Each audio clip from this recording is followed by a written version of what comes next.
बिस्मिल्लाहिर्रहमानिर्रहीम अस्सलाम वालेकुम। हमारे इस चैनल में आप सबका खुश आमदीद। पाकिस्तान के जख्मी शेर बाबर आजम ने आते ही पूरी दुनिया को हैरान कर दिया। दोस्तों, प्रैक्टिस मैच में बाबर आजम ने जनूबी अफ्रीकी बॉलर्स को नानी याद दिला दी और काफी अरसे के बाद बाबर आजम जब इंटरनेशनल क्रिकेट में वापस आए तो पूरी दुनिया को हैरान कर दिया। दोस्तों, अगर आप ये समझते हैं कि बाबर आजम इस सीरीज के बेहतरीन प्लेयर बनने वाले हैं और इंशाल्लाह ये सीरीज पाकिस्तान जीतेगी, तो नीचे कमेंट बॉक्स में हमें जरूर बता दीजिएगा। इस वीडियो को लाजमी लाइक कीजिए और चैनल को जरूर सब्सक्राइब करें। दोस्तों, जनूबी अफ्रीका के खिलाफ बाबर आजम वापस अपनी तूफानी फॉर्म में आ चुके हैं। उन्होंने बहुत ही शानदार इनिंग्स खेली है जनूबी अफ्रीका के खिलाफ।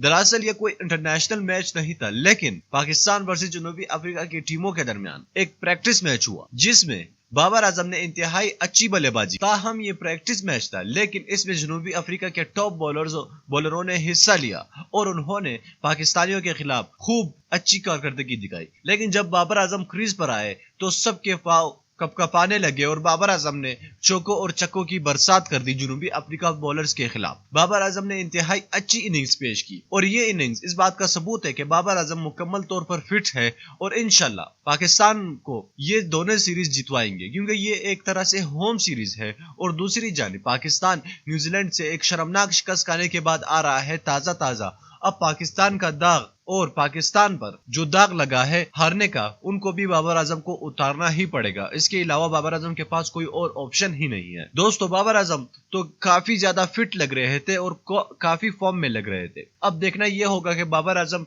हमारे लिए यह सीरीज जितवाते हैं या नहीं। दोस्तों, आपको क्या लगता है कि क्या टेस्ट सीरीज और T20 सीरीज कौन सा मुल्क जीतेगा? आप नीचे कमेंट बॉक्स में हमें बता दीजिए। अगर आप बाबर आजम से प्यार करते हैं तो नीचे कमेंट बॉक्स में भी बता दीजिए और इस वीडियो को भी लाइक कीजिए और साथ में चैनल को जरूर सब्सक्राइब करना। दोस्तों, हमारे जो 80% व्यूअर्स हैं उन्होंने अभी तक हमारे इस चैनल को सब्सक्राइब नहीं किया हुआ, तो काइंडली सब्सक्राइब कीजिएगा। मैं मिलना चाहूंगा आपसे अगली वीडियो में, तब तक के लिए मुझे इजाजत दीजिएगा। अल्लाह हाफिज।